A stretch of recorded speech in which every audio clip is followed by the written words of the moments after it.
মেয়েকে সবজি খাওয়াতে গেলেই যত শুরু হয়ে যায় বাহানা। তো এইভাবে একটু বানিয়ে দিলে মজা করেই খায় আর কি। তো কালকে ফুলকপি দিয়ে পাকোড়া বানিয়েছিলাম রাতে, খেতে অসম্ভব মজা হয়েছিল।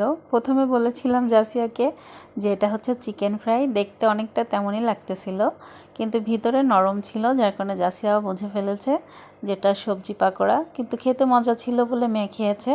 তো এইভাবে কিন্তু বাচ্চারা বেশ পছন্দই করে।